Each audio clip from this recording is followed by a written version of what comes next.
estructurales y luego numéricas. ¿De acuerdo? Voy a apagar la luz para que duerman.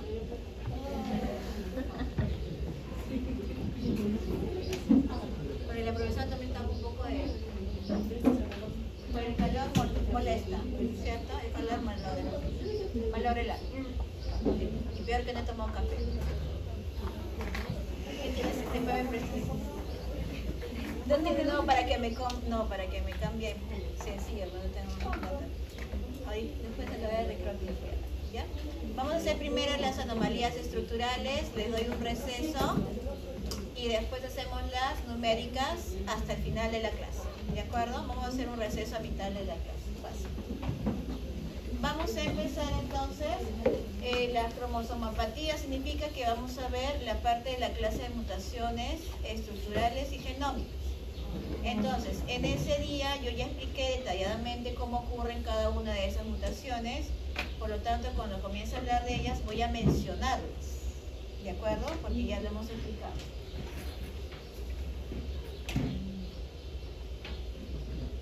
Empezamos entonces con una breve introducción, adicionando el conocimiento que han tenido en clase de teoría y de práctica, ¿de acuerdo?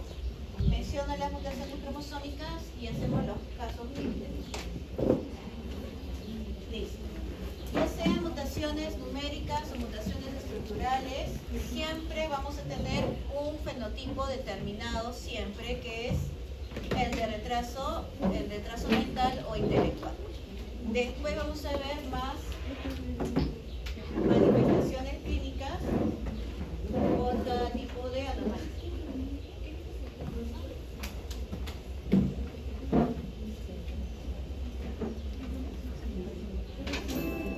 Vamos a escuchar o vamos a ver este video. Lo voy a poner, a ver,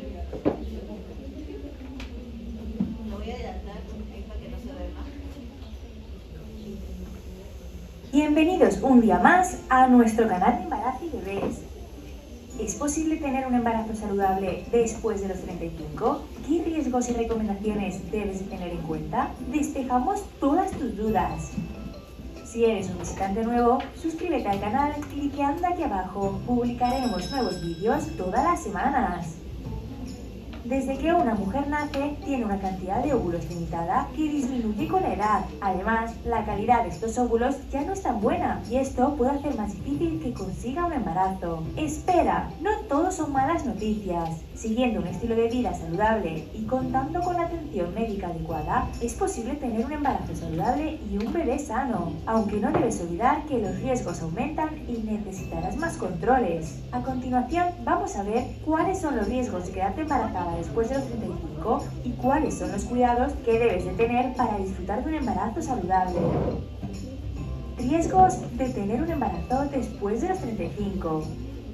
1. Mayor dificultad para quedarte embarazada. A partir de los 35 años, la cantidad de óvulos disminuye y no es tan fácil fecundarlos. Nuestro vídeo de aquí arriba te enseñará los mejores trucos para quedar embarazada rápido, ponlos en práctica y atender a la espera. Aún así, no me quedo embarazada. ¿Qué hago? Si no lo has conseguido de manera natural, pasados 6 meses, es posible que necesites consejo médico para recurrir a otra forma de fecundación, como la fecundación in vitro.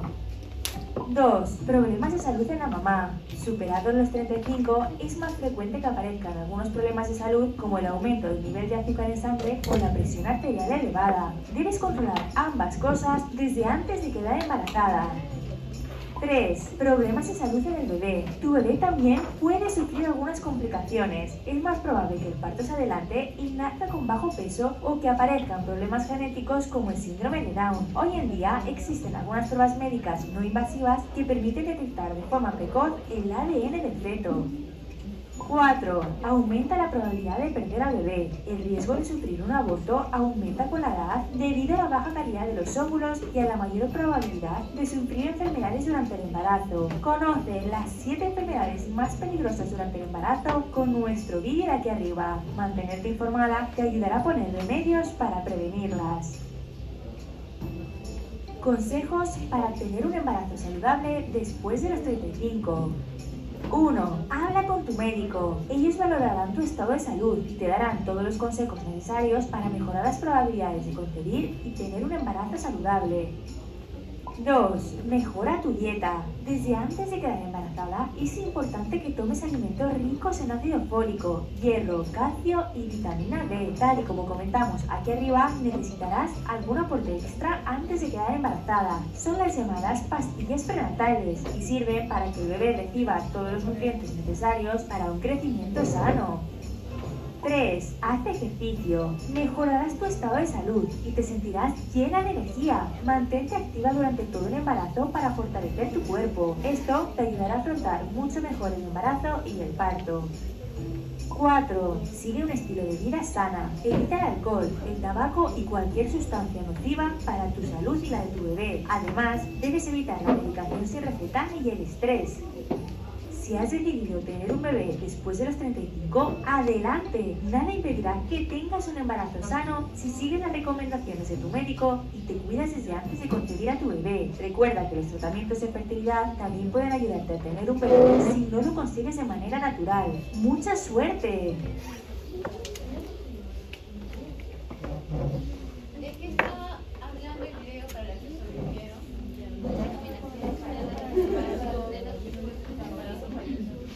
¿Embarazo de qué tipo? De alto riesgo. De alto riesgo. Listo. Entonces, cuando hablamos de embarazo o de reproducción, estamos hablando de salud reproductiva. ¿De acuerdo? Tenemos que tomar a los dos factores preponderantes, que es el masculino y el femenino. En el video está hablando principalmente del femenino. Más adelante vamos a ir sumando más factores. En este caso, ¿cuál era el factor de riesgo para el lado femenino? Mayor de 35. Mayor de 35, la edad. ¿Para el factor masculino también involucrará la edad? ¿Sí o no? ¿Sí? ¿En la misma medida que en el femenino? No. Entonces, ¿qué influenciará más en el varón? Estilos de vida. Los estilos de vida. Obviamente va a haber la calidad seminal. Así es. Los estilos de vida o los hábitos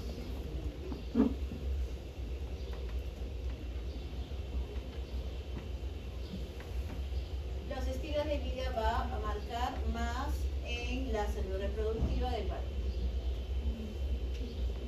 ¿En qué parte de su salud? ¿Qué va a comprender que yo tenga una buena salud reproductiva? Uno, que no tenga enfermedades de transmisión sexual. Listo.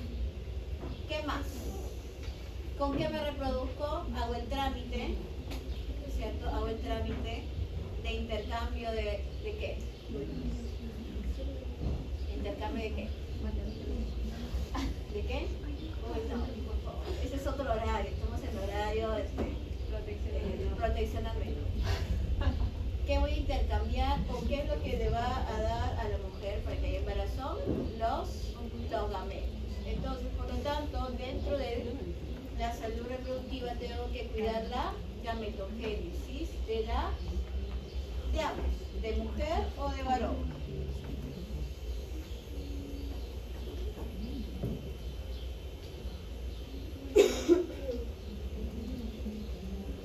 ¿Cómo voy a afectar yo la gametogénesis en la mujer? ¿Qué pasará si está afectada por la edad? ¿Qué tiene?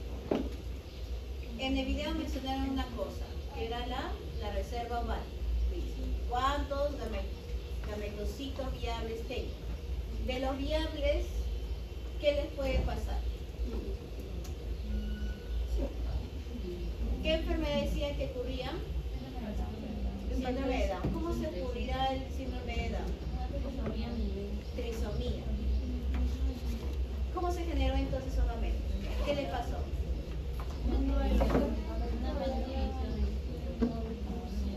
De la disfunción.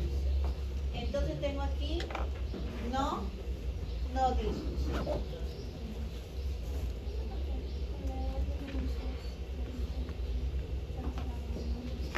Solamente en la mujer, principalmente en la mujer, tenemos errores en la disyunción. En el caso del varón, ¿qué tipo de errores vamos a observar? ¿Qué tipo de errores vamos a observar en el caso del varón para su gametogénesis? ¿Qué tipo de errores serán?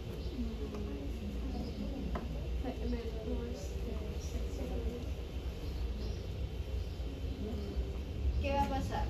Para que yo genere enfermedades genéticas, ¿qué va a pasar? En la clase de mutaciones hemos hablado de cómo se generan mutaciones en la gametogénesis. La no disyunción. Un lado es no disyunción, errores de la disyunción, y el otro lado que es masculino. ¿Qué es lo que pasaba con el varón? Vayan estudiando, que se va a pasar en las 2 semanas así. Así, ¿ven? Y ya está. Llegó de semana 16. ¿Qué pasó con el lado masculino? Bueno, como no es tan importante, no se lo aprenden, ¿no? Bueno, ya. ¿La gametogénesis femenina es igual que la gametogénesis masculina? No. ¿Por qué?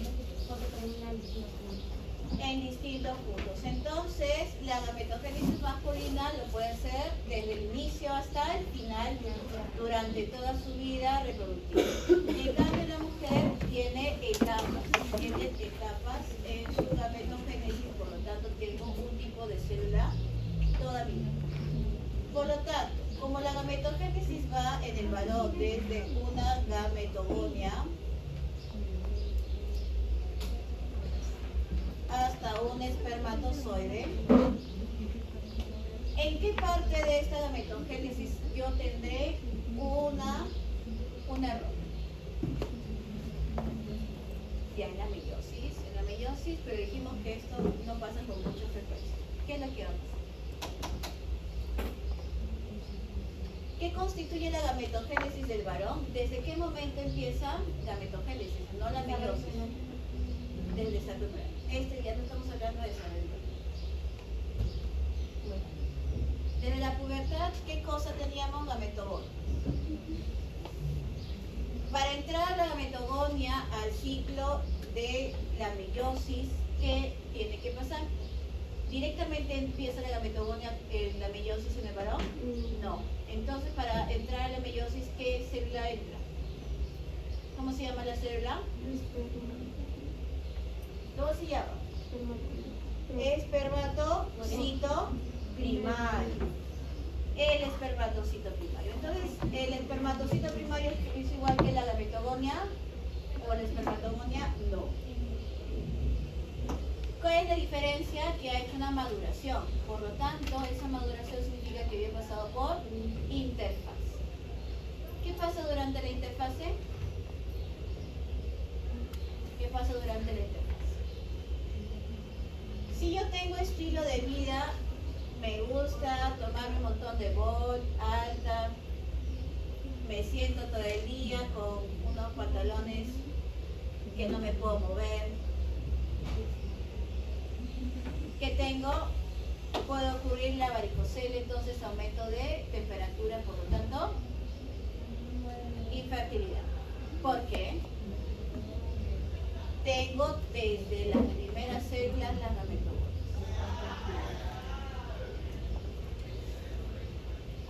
La mala alimentación, que te guste mucho, los OH durante el fin de semana, te gusta la Coca-Cola los fines de semana, todos los días, que comas puro, hamburguesa, comidas con mucho contenido de ingredientes procesados, va a generar aquí. ¿Qué son los ROS? Son los radicales libres. ¿En dónde vemos que hay la intervención de los radicales libres? En el tabaco también, muy bien, pero ¿en dónde? Estamos hablando del proceso de la gametogénesis. ¿Cuándo? ¿A quién afectará? Si quiero ver enfermedades genéticas. A los espermatocitos, ya, pero durante la fase S. ¿Qué pasa durante la fase S? Duplicación. Entonces yo tengo ahí el ADN calatito, por una parte, viene el ROS y que genera sitios vacíos, ¿cierto? Eso de acuerdo a la clase. Vayan a estudiar. Entonces yo voy a generar revisiones, duplicaciones, que puede ser, y yo tengo acá errores de la replicación. Si le añado la edad, significa que ya yo voy a tener una deficiencia en la reparación de esos errores de la replicación del ADN. Entonces aquí es replicación del ADN. Y va a tener errores que se van a acumular y va a pasar algo llamado inestabilidad genómica. Inestabilidad genómica. A partir de la inestabilidad genómica yo voy a observar ya sea no disyunción o ya sea errores de la replicación.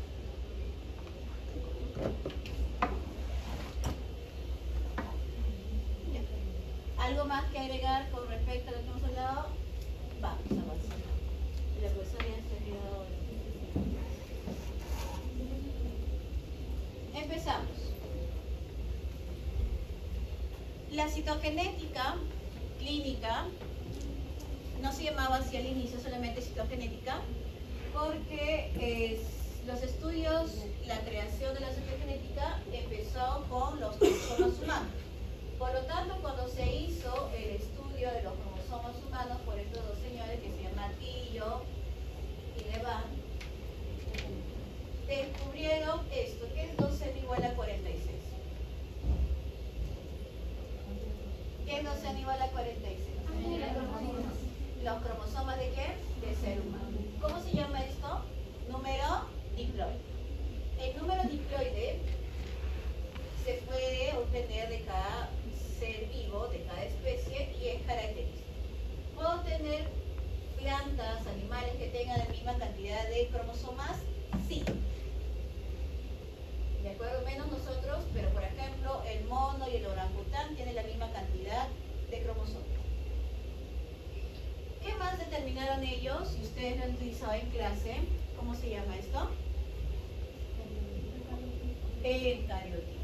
Entonces, ellos contaron los cromosomas, determinaron el número cariotípico, el número diploide, perdón, y crearon la herramienta llamada cariotipo. ¿Qué hago yo con la técnica o la herramienta de cariotipo? Yo identifico los cromosomas, el número y qué más, la morfología. De la morfología yo tengo tamaño y tengo tipo.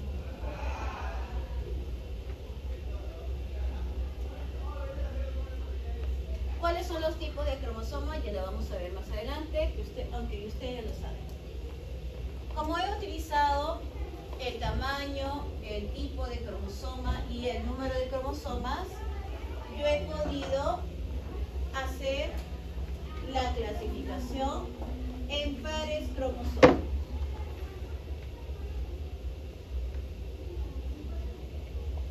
Los pares cromosómicos son los que van a ser identificados dentro de estos 46 cromosomas. Entonces, se comenzó a hacer la identificación de patologías que eran distintivas, se decían síndrome de Down, síndrome de Patau. Acá tienen que corregir trisomía de 13, le he puesto 18, me equivoqué. Y aquí trisomía de 21. ¿Qué hicieron? Solamente le sacaron una muestra y contaron los cromosomas y identificaron patología, número extra de cromosomas. Sin embargo, ¿existen enfermedades de niños o de recién nacidos solamente esos dos? No, existen muchas más. Por lo tanto, en esa época, para caracterizar el origen genético de esas enfermedades, era muy limitado el conteo de cromosomas y su clasificación. Por lo tanto, se comenzó a utilizar el llamado bandeo cromosómico. El primero a utilizar fue el señor Kaspersson con las bandas Q. Con las bandas Q yo voy a obtener un tipo de fluorescencia de los cromosomas humanos. Sin embargo, no podíamos hacer una característica individualizadora para cada par cromosómico. ¿Qué es lo que tenemos ahora? Esta nueva técnica creada por esta doctora, Marina Seabright, que hizo las bandas G. Ella creó las bandas G y logró individualizar cada uno de los pares cromosómicos mediante un patrón de bandas, que más adelante le vamos a ver. Entonces, conteo de cromosomas, formación de cariotipo, que este es el con tinción convencional, y el cariotipo con bandeo cromosómico, todo esto es citogenética convencional o citogenética clásica. Una vez que nosotros utilizamos las técnicas de biología molecular para caracterizar cromosomas, estamos utilizando la citogenética molecular. ¿Cómo comenzamos a hacer esto? Gracias a la presencia de la secuencia del ADN del ser humano. ¿Qué son estas? Son células que tienen puntito, puntito, puntito, puntito. Esos puntitos son los cromosomas. Y como vemos, hay colores diferentes. Esos colores diferentes me están identificando distintos pares cromosómicos.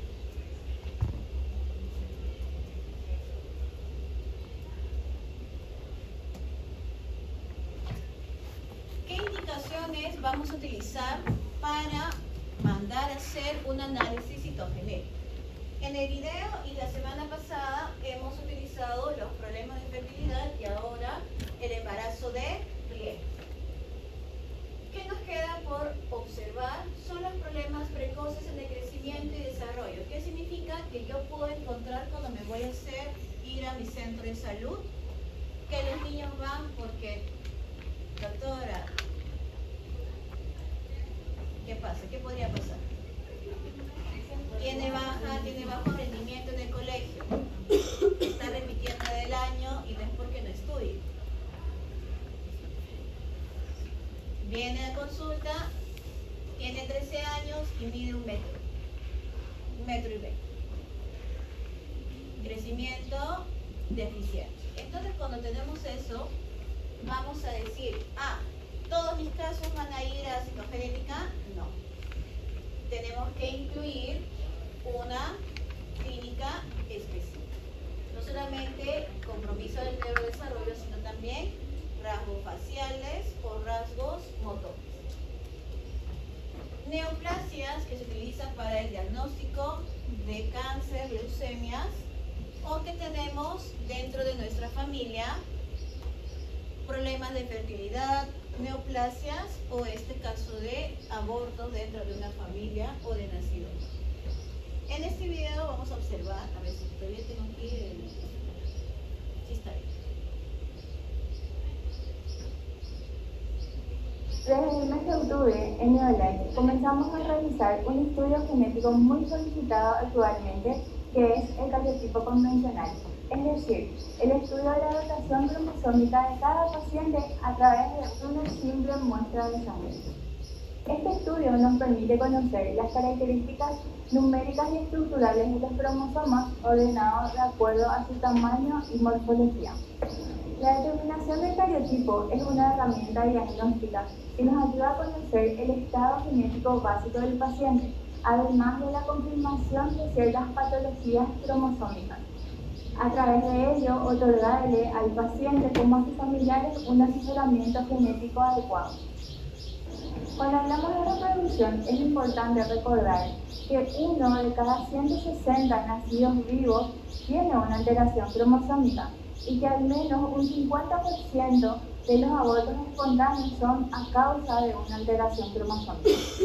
Por lo tanto, el cariotipo es una prueba diagnóstica básica en pacientes que van a ingresar a un programa de reproducción asistida, ya que la mayor incidencia de alteraciones cromosómicas se ve en pacientes con problemas de fertilidad. Esta prueba está indicada en todos los casos, pero muy especialmente en pacientes con fallo ovárica, con alteración seminal y en parejas con abortos recurrentes y o fallos de implantación.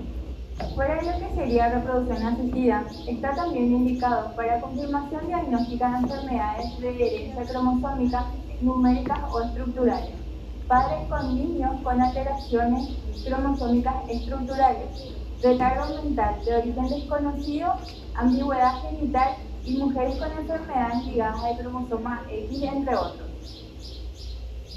Con lo expuesto, quisiéramos ¿qué tipo de indicaciones estamos añadiendo a las presentes ahí?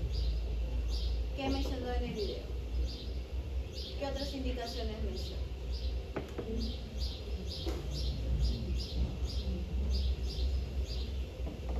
Porque se menciona para reproducción asistida una lista de indicaciones y aparte unas nuevas. ¿Cuál sería entonces la de para reproducción asistida? Tomando en cuenta lo que he estudiado la semana pasada. ¿Cuál será?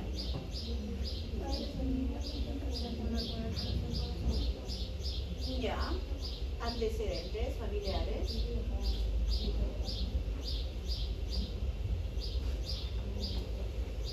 ¿Qué más? Déjame mirar el video, ¿no? Porque hay más información. ¿Qué es lo que podría pasar? Porque de todas maneras, como voy a evaluar los talleres, pues lo vamos a ver de aquí. ¿Qué falla vamos a ver?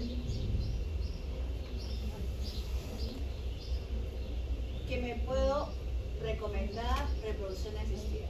¿Falla en qué? Falla ovárica, ¿qué más? Falla en la implantación.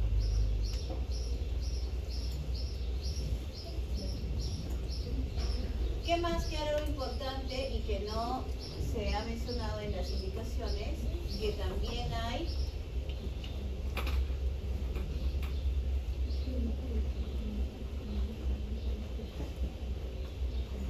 hipogonadismo, me parece que era la palabra. De origen desconocido, ambigüedad genital. Ambigüedad genital.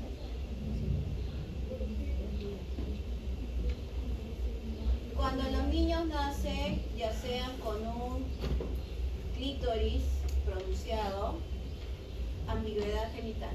Genitales ambiguos. Y cuando tenemos retraso mental.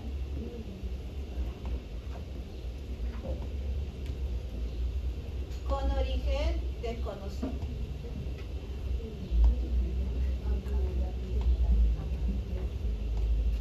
Eso también, aparte de lo que estamos mencionando, que son los clásicos, tenemos que añadir también, me voy acá, las enfermedades ligadas al X,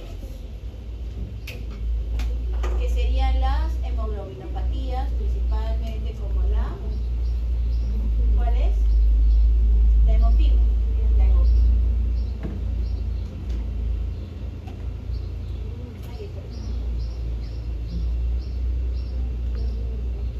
Listo, vamos a repasar, aunque ya no es necesario, 4 tipos de cromosomas que fueron generados gracias a la presencia del centro.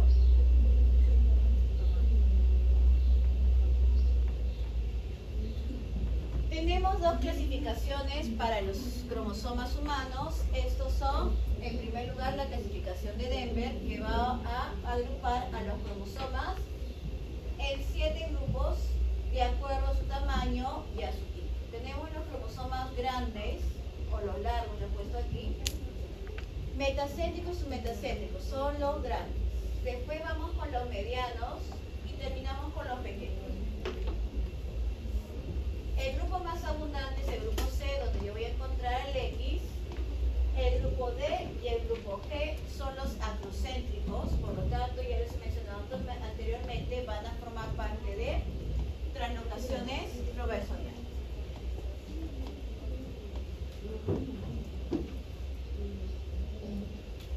Les explicaron en clase práctica cómo es la técnica del cariotipo, ¿cierto? De manera demostrativa, no van a hacer porque no se puede. Ustedes no se pueden quitar sangre entre ustedes mismos, ya no se puede. ¿Ya no? ¿Ya? Porque ustedes no saben sacarse sangre. ¿Saben? Bueno. No se puede, ya no se puede ya. En mi época sí nos sacábamos. Si nos equivocábamos, ya teníamos que hacerlo. Esta técnica de cariotipo, ¿qué tipo de muestra necesito para obtener el cariotipo? Sangre, linfos. Entonces, para hacer el cariotipo que voy a utilizar en cualquier rutina de diagnóstico citogenético, va a depender la muestra del individuo. ¿De acuerdo? Va a depender del individuo. Si es un individuo adulto, yo voy a utilizar la sangre periférica.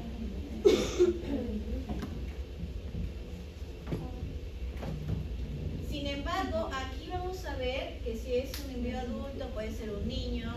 En recién nacidos, voy a poder obtener alguna muestra para hacer el cariotipo.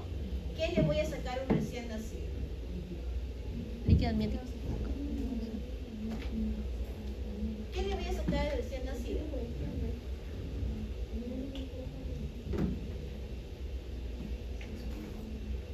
¿Puedo hacerle biopsia de algo?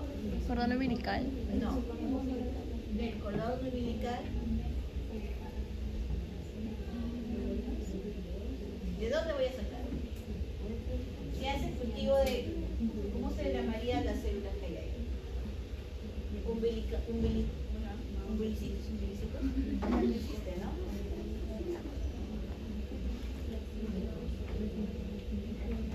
Para los niños, para los recién nacidos, se hace un control prenatal. Cuando hay control prenatal, entonces yo puedo hacer la llamada amniocentesis, ¿cierto? Entonces, mediante la amniocentesis, yo puedo tener ¿qué tipo de células? ¿Qué tipo de células puedo tener en la amniocentesis? Amniocitos, listo. ¿Y acá qué voy a tener? De la sangre periférica, ¿eritrocitos? No. ¿Qué voy a tener? ¿Qué tipo de células voy a tener? ¿Qué había mencionado por ahí las células? Los linfocitos, los glóbulos blancos. Entonces, dependiendo de mi paciente, dependiendo de qué quiero sacarle la información, voy a tener que utilizar distintos tejidos y también distinto cultivo. Pero por lo general, este es el más común, sangre periférica. En adultos con problemas de reproducción,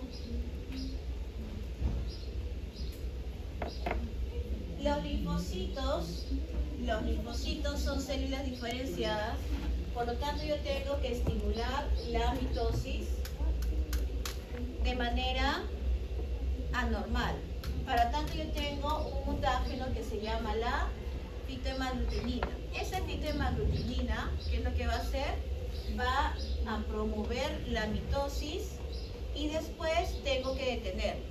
Porque como es un mutágeno, también puede generar mutaciones en los cromosomas.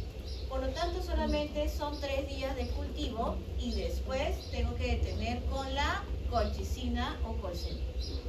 Una vez que yo tengo mis células con los cromosomas, los pongo sobre un portaobjeto y las observo mediante tinción en un microscopio. De manera sencilla, ¿cierto? Pero vamos a ver, aquí lo voy a poner video para que los que están sobreviviendo lo miren. Todo este es el proceso de cariotipo.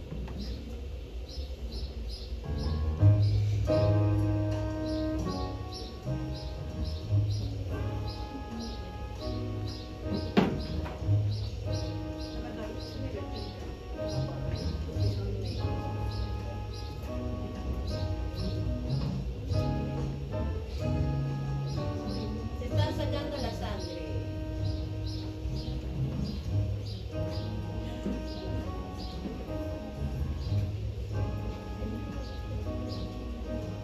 Le está sacando la sangre.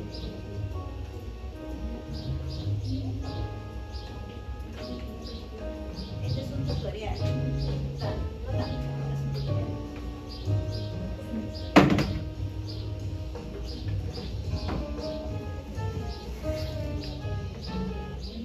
Ay, ¿qué hice? ¿Cómo le avisó a la malograma? Quería pagar.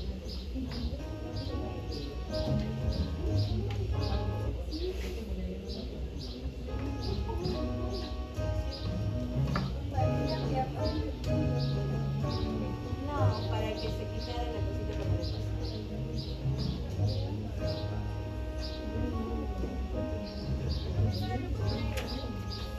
¿Quieren verlo en detalle? ¿Sí? Acá está, acá nomás, pero no se activa, ¿ves? Claro. no está disponible. Eso es lo que quería.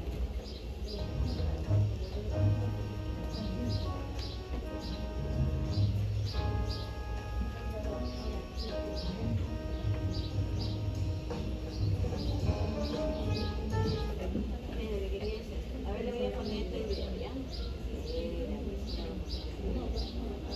Para que vean completo. Solo tienen que esto reírse en YouTube. Ahí.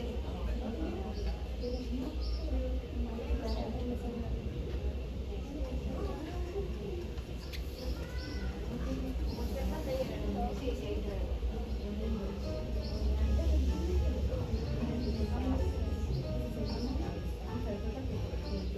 ya. ¿Qué es lo que yo observo aquí? Todos los materiales para el cariotipo. Medio de cultivo. Suero bovino fetal, esto es como si fueran las vitaminas para que se estimule este montaje, ¿no? ¿Qué colocamos aquí? Antibióticos, obviamente, para que no haya contaminación con bacterias.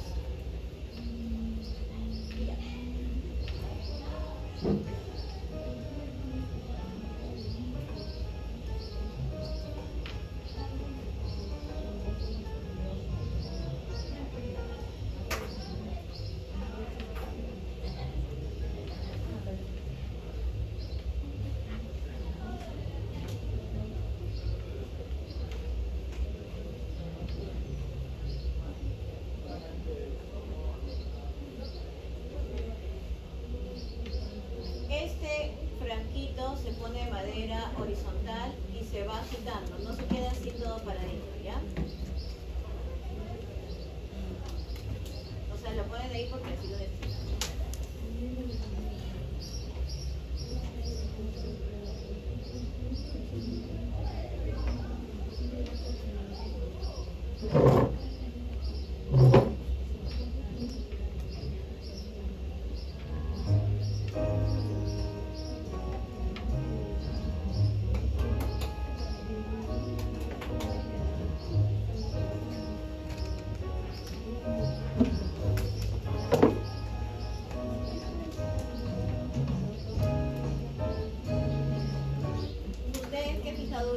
O que se utiliza con sus muestras histológicas o cuando van a morfo,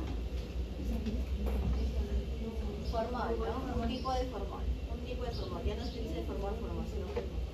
Aquí utilizamos metanol y ácido acético porque son células, no son vesículas, ¿okay?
¿Qué son estos? Son células diferentes, células que están en interfase, que no pasaron por la diferenciación, por la mitosis.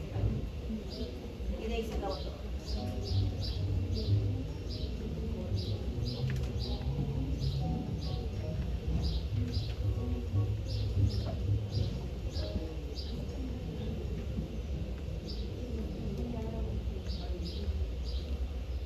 Todo lo hace la computadora, pero ustedes lo hicieron a mano. Pero es que esto más, ¿por qué lo hace la computadora? Porque acá hay bandas, no, acá no hay bandas, por eso lo hace la computadora. Porque si no, nunca acaba. Un mes para que hagan todo esto. Y ahí acabó. Allá, sí.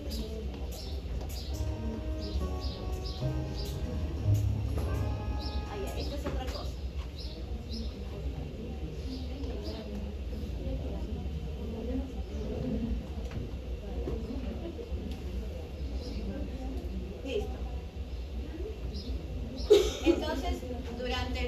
mínimo por lo menos de 5 días vamos a tener que cultivar esos linfocitos o glóbulos blancos. Dependiendo de la muestra vamos a tener distinto tiempo de cultivo, podría ser, pero todo importante es qué es lo que voy a buscar. Yo solamente voy a contar números, entonces hago un cariotipo a partir de sangre periférica. Pero si yo quiero averiguar más cosas, como por ejemplo lo de ambigüedad genital, si ambigüedades genitales o de retrasos, tengo que hacer el bandeo G. El bandeo G va a permitir ¿qué cosa? El bandeamiento cromosómico me va a permitir que observar la estructura interna del cromosoma. En el caso anterior se hacía solamente este tipo de cromosomas. Todo coloreado de un solo entero, no podía distinguir claramente si es que, por ejemplo, estos de aquí, este 16, este está más largo y este está más corto. ¿Tendrá una deleción, sí o no? No puedo saber con esto. Por eso estamos aquí utilizando los bandeos para determinar las otras patologías que no son como el síndrome de Down y el síndrome de Patán. Utilizando el bandeo G, yo voy a crear una nueva clasificación llamada clasificación de París, en el cual yo ya no voy a agrupar en 7 grupos, ya no. Solamente voy a contener los 23 pares y cada par va a tener un patrón de bandas específico, de los cuales yo voy a considerar la presencia de bandas claras y de bandas oscuras. Esa presencia de bandas claras y de bandas oscuras me va a generar una identidad.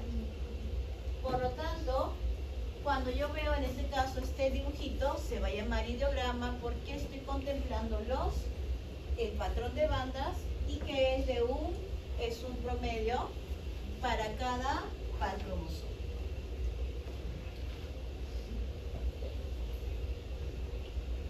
¿Solamente tengo bandas G? No, hemos tenido más bandeo cromosómico, pero tenemos que resaltar el bandeo R, que identifica lo mismo que las bandas G. Entonces, ¿qué es lo que hace el bandeo? Va a identificar mi diagnóstico para ver si yo tengo ausencia o presencia de material genético. ¿Pero de qué manera? Vamos a tener bandas claras y bandas oscuras. ¿Y por qué? Porque el ADN que posee esa zona va a ser de distinta calidad. Voy a tener eucromatina y heterocromatina. Estos dos tipos de material genético me van a caracterizar con un tipo de secuencia. AT, ricas secuencias en AT, heterocromatina, ricas secuencias en GC, eucromatina. Voy a hacer la misma caracterización en el bandeo R, pero voy a tener distinto color de banda. Oscuras para la eucromatina y claras para la heterocromatina. Entonces, estoy haciendo lo mismo. ¿Y por qué es diferente? Porque estoy utilizando un material, un tratamiento diferente que es tripsina y el otro es calor. Por lo tanto, la denaturalización del cromosoma es diferente. Y en este caso me voy a valer de la característica de la secuencia presente en la cromatina. ¿Qué es lo que hacían las bandas Q? Las bandas Q solamente detectaban heterocromatina. Por lo tanto, yo en la siguiente diapositiva voy a observar aquí cómo florecen solamente las zonas heterocromáticas y lo que no florece es eucromatina, pero no me está dando la longitud total y la morfología total del cromosoma como si lo hace el bandeo G y el bandeo R. Por ejemplo,